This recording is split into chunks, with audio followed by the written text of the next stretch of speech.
Muy buenas noches, bienvenidos a Odisea. Estamos en medio de una discusión, al menos de una incógnita, en la vida pública argentina en estos días. ¿Qué papel ocupa la movilización popular en la política? ¿Qué papel puede ocupar la gente en las calles en el mapa del poder? Esto se ha instalado a partir de las movilizaciones que ha realizado la oposición al gobierno en sus distintas personalidades, en sus distintas representaciones, el 24 de marzo, las marchas de los docentes, la movilización de la CTA.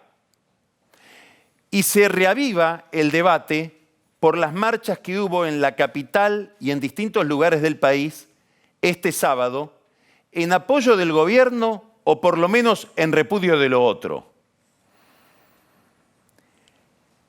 Las manifestaciones que hubo este fin de semana han sido bastante raras. No tanto por su volumen, que es difícil de determinar porque la gente circulaba. Esto es una de las peculiaridades de estos encuentros que hubo en distintas plazas del país y sobre todo acá en la Plaza de Mayo. Normalmente cuando convoca un dirigente, cuando convoca una organización a su público, a su base, lo que quiere es usar esa manifestación como metáfora del poder social que posee, de la capacidad de presión sobre el sistema. Por lo tanto, es indispensable acumular mucha gente, retener mucha gente en la plaza y que haya un número. Como aquí nadie convocaba, como no había prácticamente dirigencia, sino que era una autoconvocatoria, la gente circulaba. Era como ir a un lugar a prestar testimonio de que se fue y después me voy. No hay posibilidad de contarlos porque no hay posibilidad de agruparlos. En esta característica física radica una de las rarezas del fenómeno. Hay otras. Los mismos que se beneficiaban con la convocatoria, medio que la desinflaban. Hubo cantidad de funcionarios del gobierno en los días previos al sábado diciendo no tenemos nada que ver con esto. Algunos dirigentes de Cambiemos dijeron ni siquiera hay que hacerla la manifestación. Ahora, los que la convocaron parecen haberla querido desinflar. La convocaron en la semana en que inevitablemente iba a haber un tarifazo, porque había que publicarlo en el boletín oficial para que ese tarifazo del gas rigiera. La convocaron un sábado a la tarde, cuando se supone que parte de la clase media que soporta al gobierno está fuera de la ciudad. La convocaron cuando jugaba Boca. Y así todo, fue un éxito. ¿Qué quieren decir estas plazas? Imposible saberlo por su propia naturaleza. Hay un brillante sociólogo, Manuel Castells, que habla de wikirevoluciones. Se refiere a Wikipedia. ¿Qué es Wikipedia? ¿Cuál es el método de Wikipedia? Es un texto escrito por muchos, donde cada persona puede intervenir y agregarle un párrafo. Estas manifestaciones son parecidas. Cada uno va con lo que se supone es su propia demanda. Por lo tanto, es muy difícil leerlas y muy difícil todavía más negociar con esa multitud que no tiene jefe. No es como una movilización de los maestros o como una movilización sindical donde uno finalmente ve que el gobierno se termina sentando con la dirigencia que dice representar a aquellos que sus manifestantes fueron a llevar al espacio público. A pesar de esta dificultad de interpretación, el gobierno cree interpretar lo que dijo la plaza. Y dentro del gobierno hay alguien particularmente interesado en interpretar lo que dijo la plaza. Y ese alguien es Macri, que lee la plaza, lee esa manifestación a la luz de su propia concepción del conflicto que reina hoy en la Argentina. Si nos metemos en el cerebro de Macri, vamos a ver que ese conflicto, para él, no es el conflicto clásico de la política, peronistas contra radicales, sindicatos contra patrones. Él está pensando los conflictos con arreglo a otra clasificación que tiene que ver con su programa de gobierno. Son los conflictos que tiene en la cabeza un ingeniero que viene a hacer determinadas reformas, que cree que ya ha avanzado en una de las etapas de su programa, normalizar los precios, el precio de los combustibles, el precio de las tarifas que se va normalizando, el precio del dólar, que hoy está regido por el mercado de cambios, el precio de determinadas commodities como el trigo, todo eso se va lentamente entrando en una lógica, si ustedes quieren, de mercado, previsible. En la cabeza de Macri, la segunda etapa, y este es su problema, es bajar los costos. Bajar el costo del Estado, bajar el costo logístico en un país exportador, y aquí está el centro de su obsesión si uno mira bien ese cerebro, bajar el costo laboral. Y él, si miramos lo que sucedió hoy en el país, y si miramos lo que va a suceder esta semana, interpreta que esta plaza le da algún vigor con gente en la calle, que ya no son encuestas, ya no son mensajes alentadores durante una recorrida en un barrio, sino que es en alguna medida una multitud, le permite enfrentar a la corporación sindical. Macri está con ganas de hacerlo, primero porque tiene un espíritu que lleva al conflicto con el sindicalismo, como sucede siempre con un empresario. Les cuento un detalle. De los funcionarios que Macri removió de su gabinete, 3 fueron removidos por un factor principal: haber tenido un idilio demasiado ardiente con el sindicato del lugar que les tocaba gobernar. Isela Costantini en Aerolíneas, Carlos Regazzoni en el PAMI, Carlos Melconian en el Banco Nación. ¿Sos muy amigo del gremio? Tenés que pensar distinto. Esta dimensión de la política de Macri, que en él es mucho más marcada de lo que está dispuesto a decir públicamente, es lo que lo tiene fascinado nuevamente con María Eugenia Vidal. Y su conflicto no con los docentes, pero sí con el sindicato de los docentes, con el sindicato de los maestros. Básicamente con Baradel. Macri mira ese conflicto y dice: yo quiero de eso. Claro, María Eugenia Vidal no tiene los problemas de imagen que tiene Macri para entrar en estos conflictos, entre otras cosas porque no es empresaria y no se entiende que lo hace por cuestiones de clase o justamente por su condición de dueño de una empresa. Macri ve lo de Baradel y ahora ve la CGT. Y hoy se dio el gusto. Hoy a la mañana hubo una reunión de gabinete en la Casa Rosada previa a un anuncio que iba a haber de un acuerdo sobre obra pública. En esa reunión de gabinete le dijeron a este Macri, que tiene ganas de pelear, alentado por la plaza del sábado: mirá que va a haber sindicalistas en el acto. Abrazalos. Tenés la suerte de que esta semana hay un paro. Aprovechá que hay un par de sindicalistas que van a venir al acto y en alguna medida demostramos que el paro o que el movimiento obrero que te enfrenta está desgranado y que hay quienes están dispuestos a sacarse una foto con vos. Fue al Salón Blanco y, claro, pudo más la pasión.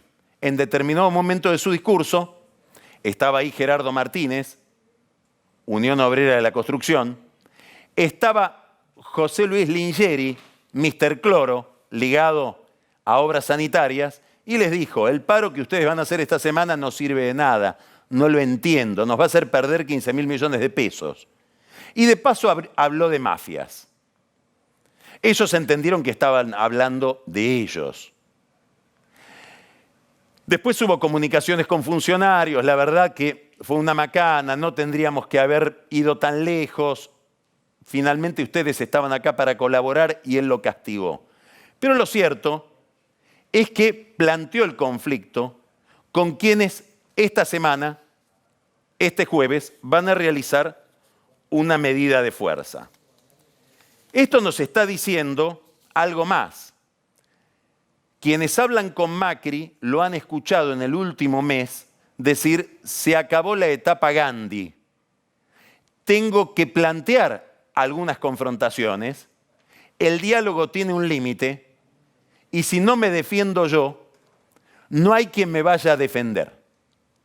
Si no hay conflicto, no hay plaza.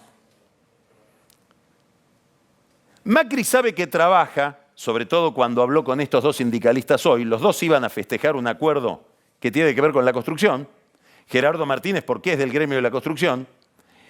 Lingeri porque maneja desde hace años obras sanitarias y el gobierno está destinando muchísima plata a AISA, la antigua Obras Sanitarias, para realizar obras de saneamiento. Casi lo más importante de lo que se está realizando en materia de obra pública hoy tiene que ver con saneamiento. Quiere decir que él sabía que los incomodaba porque ellos estaban recibiendo beneficios que no se corresponden con el paro que van a hacer. Todo el sindicalismo tradicional sabe que hubo un error del gobierno en su estrategia sindical. ¿Y cuál fue el error? Haber entregado, sin pedir nada a cambio, 30.000 millones de pesos, está bien, en bonos, para las obras sociales. ¿Qué hacía Cristina Kirchner con las obras sociales de los sindicalistas? Las dejaba secar. Y cuando ya no aguantaban más, ellos venían a pedir de la mano de Cristina. Y Cristina, ¿qué les daba? 2 gotitas en la lengua para que no se mueran de sed. Y después tenían que volver a pedir. Macri no. Macri les entregó la heladera llena de bebidas y les dio la llave. Ahora ya no tiene cómo negociar con ese factor económico, la caja de las obras sociales, que es el nervio del sindicalismo argentino. Juega con desventaja. Aún así, el paro plantea una incomodidad dentro de la CGT. ¿Por qué? Primero porque este paro fue pensado en un contexto distinto del actual, cuando era mucho más brumosa la posibilidad de recuperación económica, cuando el gobierno no había cerrado varios acuerdos con sectores sindicales que hoy llegaron a pactar con el gobierno. Hubo un acuerdo petrolero del que participaron los sindicatos petroleros para Vaca Muerta, hubo un acuerdo con la industria automotriz del que participó el ESMATA, que es un gremio, yo diría, filo-kirchnerista. Ricardo Piñanelli, el jefe de ese sindicato, está enamorado de Cristina, ahora posiblemente esté enamorado de Macri. Hubo un acuerdo hoy con el sector de la construcción, mañana va a haber un acuerdo con los textiles y con los fabricantes de zapatos, en algún momento va a haber un traje a medida para la UOM y el sector metalúrgico. Quiere decir que el gobierno ha ido sacando las excusas que tenían muchos sectores de la CGT para realizar esta medida de fuerza. Armando Cavalieri, que es un acuerdista histórico, acordaba con los militares, imagínense si no va a acordar con Macri en la democracia, cerró una paritaria, 10% ahora, 10% en septiembre y una cláusula gatillo por si la inflación se dispara. Y es un modelo de paritaria que están dispuestos a firmar muchos sindicatos. En este contexto el paro se explica menos. Ahora, aún así, hay 2 factores que hacen a este paro casi inevitable. El primero es el papelón que cometió el triunvirato que dirige la CGT cuando convocó una manifestación donde los mismos manifestantes le tiraban con botellas y los corrieron hasta que pudieron esconderse en algún sindicato. La salida de ese papelón solo podía realizarse por medio del conflicto. Y esta es una de las razones principales de esta huelga que se realiza el jueves. Hay otra, en algún momento más vigorosa, hoy más deslucida. Algunos sindicalistas pensaron que podían llegar a ser, como decía el general, la columna vertebral del movimiento nuevamente. En un peronismo decapitado, sin conducción, pensaron que ellos podían ser los que articularan esa unidad y se pusieran al frente de esa fuerza política. Claro, en el momento en que pensaron eso, no había un dato que hoy está en la realidad política sobre la mesa y que vuelve para muchos sectores del sindicalismo este paro muy inconveniente. Entre otros, para Martínez y Lingeri, que estaban hoy recibiendo las reprimendas de Macri en el Salón Blanco. ¿Y cuál es ese factor? Cuando ellos pensaron en la unidad sindical, cuando ellos pensaron en ir al choque con Macri, suponían que Cristina estaba terminada. Y Cristina no está terminada. Gracias a que se sostiene en una franja muy pauperizada del conurbano bonaerense y gracias a la confrontación con el mismo Macri, Cristina Kirchner sigue siendo un actor importante en la política y muy importante dentro del peronismo. Primer dato importante, relevante. Segundo dato relevante, el nivel de polarización hace que hoy sea muy difícil construir un proyecto de poder dentro del peronismo que se oponga al mismo tiempo a Cristina y a Macri. El que trabaja para Cristina termina siendo enemigo de Macri, el que trabaja para Macri termina siendo enemigo de Cristina. La tercera posición, la famosa avenida del medio con la que soñó Massa, parece estar muy desdibujada. Es un problema para Massa, es un problema para Randazzo, es un problema para la CGT. ¿Por qué? Porque hoy realiza un paro que en el terreno electoral a la única que le conviene es a Cristina Kirchner, que los desprecia. Esta es la contradicción que tienen personas como Gerardo Martínez, como José Luis Lingeri, como Cavalieri, como Carlos Hueso Campo, como Daer, como Moyano, que está asociado al gobierno en la AFA.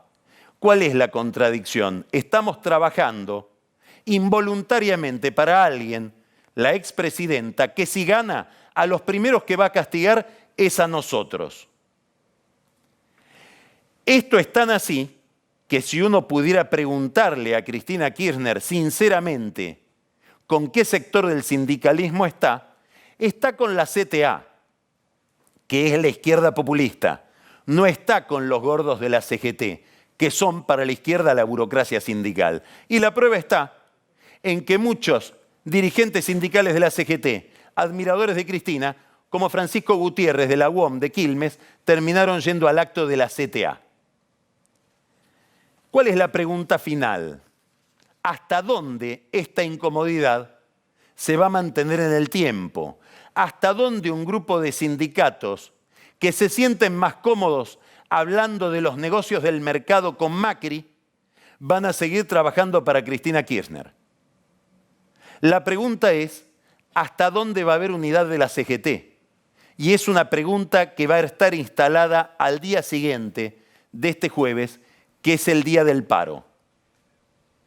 La unidad se cierra siempre por el conflicto. Es imposible que haya unidad sindical y que no haya enfrentamiento con el gobierno. Por lo tanto, es probable también que el gobierno sea de nuevo en esto un socio tácito de Cristina Kirchner y también opere para dividir la CGT.